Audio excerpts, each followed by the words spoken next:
akufanye uwe chombo kipya.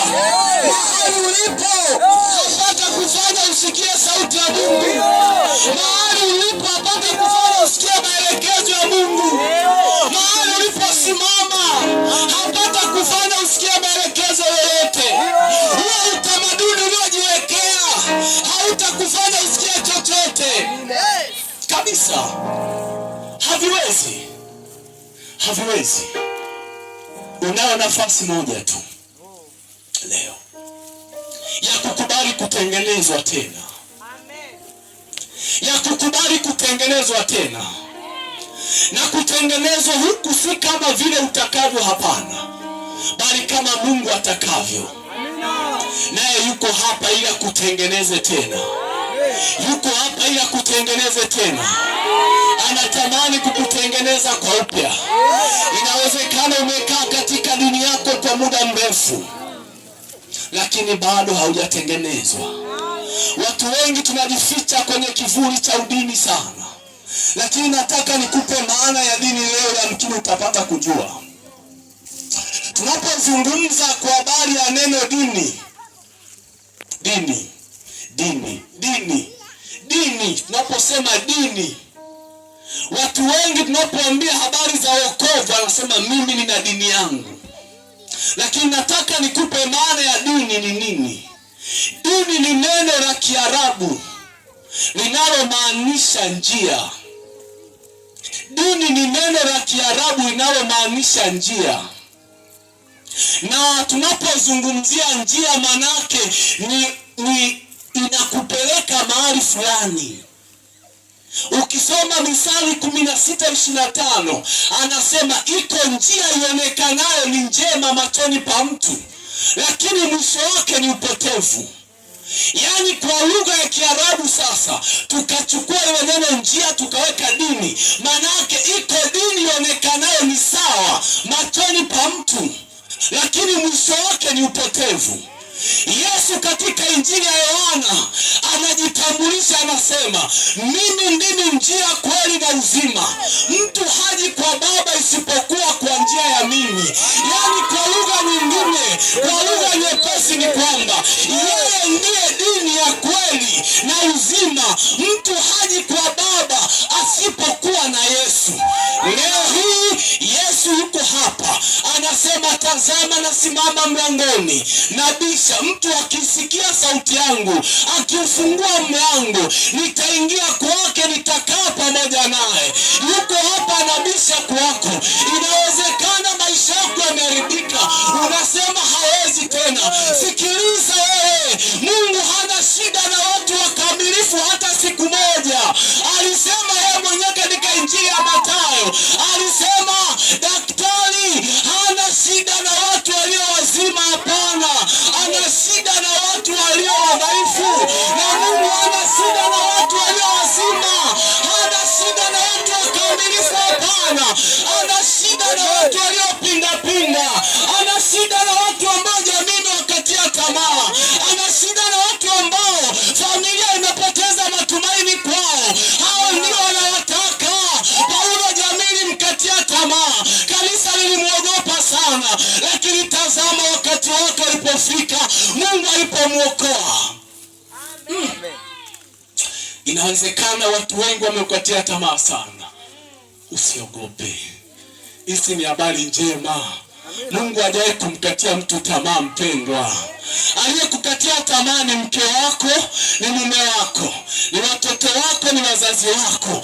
Usijali. Mungu hajawahi kukatia tamaa hata siku moja. Amen. Na hata kukatia tamaa. Amen. Hata kukatia tamaa hata siku moja. Amen. Hujachelewa. Yuko hapa akutengeneze. Akufinyange.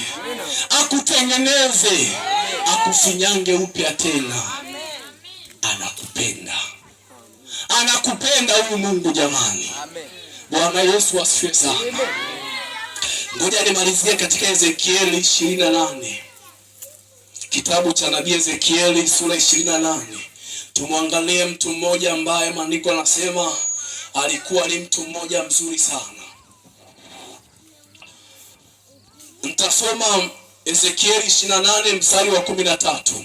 Maandiko yanasema, ulikuwa ndani ya Adeni, bustani ya Mungu. Kila jiwe la thamani lilikuwa kifuniko chako, akiki na yakuti, manjano na almasi, zabarajadi na shoham na yaspi na yakuti, samawi na zubaridi na baharamani na dhahabu. Kati ya matari yako na filimbi yako ilikuwa ndani yako. Katika siku ya kuumbwa kwako zilitengenezwa tayari.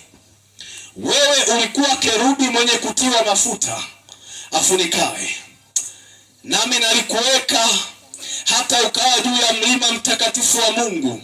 Umetembea huko na huko kati ya mawe ya moto. Ulikuwa mkamilifu katika njia zako tangu siku ile ulipoumbwa hata uovu ulipoonekana ndani yako. Ulikuwa mkamilifu sana tangu siku ile ulipoumbwa hata uovu ulipoonekana ndani yako. Bwana Yesu asifiwe. Hebu turudi katika Yeremia mstari wa 5. Katika Yeremia sura ya 18 anasema, ndipo neno la Bwana likanijia. Yani baada ya Yeremia kutoka alipokuwa na kwenda katika nyumba ya mfinyanzi na Mungu kumuona yule mfinyanzi akitengeneza chombo. Kile chombo kinapasuka, mfinyanzi anakifinyanga tena. Sasa Mungu anampa Yeremia ujumbe, anasema, nyumba ya Israeli, je, siwezi mimi kuwatenda ninyi vile vile kama mfinyanzi huyo alivyotenda? Asema Bwana, angalieni kama udongo ulivyo katika mkono wa mfinyanzi, ndivyo nanyi watu wa Lushoto mlivyo katika mkono wa Mungu. Kama udongo ulivyokuwa katika mkono wa mfinyanzi, ndivyo Lushoto ilivyo katika mikono ya Mungu. Hata kama imeharibika namna gani, Mungu anaweza kuifinyanga tena ikawa Lushoto yenye sura mpya, ikawa Lushoto iliyobeba kusudi la kuikomboa Ludewa. Inawezekana. Inawezekana. Anasema, ikiwa taifa lile nililolitaja litageuka na kuacha maovu yake, nitaghairi lisitende mabaya yale niliyoazimia kuyatenda. Tunapokuwa tunatenda maovu, tusifikirie kwamba Mungu anakuwa yupo tu hawazi chochote juu yetu. Hapana, anawaza mengi tu.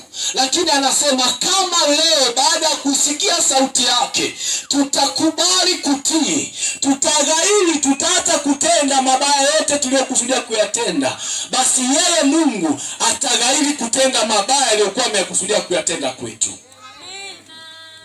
Bwana asifiwe sana.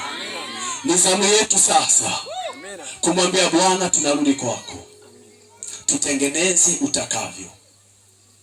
Bwana asifiwe sana. Tunayo haja ya kutengenezwa, tunayo haja ya kufinyangwa. Mungu anatamani kututengeneza tena. Usiangalie cheo ulicho nacho, usiangalie kwamba watu wanakujua kwa namna gani. Watu hawana mbingu wa kukupeleka, watu hawana mbingu wa kukupeleka. Hata kusema kwamba eti nikipita pale sijui kutakuwa na 1 2 3. Watu wewe sikiliza, hakuna alienda mbingu wa kukupeleka. Wote mkisa mnazikwa chini wote. Tena tukikuzika tunasindilia kabisa kwamba nendaga, ulitusumbua sana, nendaga. Lakini yuko Mungu mwenye upendo, yuko Mungu mwenye huruma, ambaye hata leo amekuhurumia wewe na mimi. Ameona tuwepo hapa, ameona tuwepo hapa. Ni zamu yako sasa. Ni wakati wa kubadili mwelekeo wako. Tunaposema kugeuka, manake nilikuwa naenda huku, nikigeuka manake ni kwamba narudi, naanza naenda huku. Ni wakati wa kugeuka sasa. Naomba tusimame. Ni wakati wa kugeuka sasa.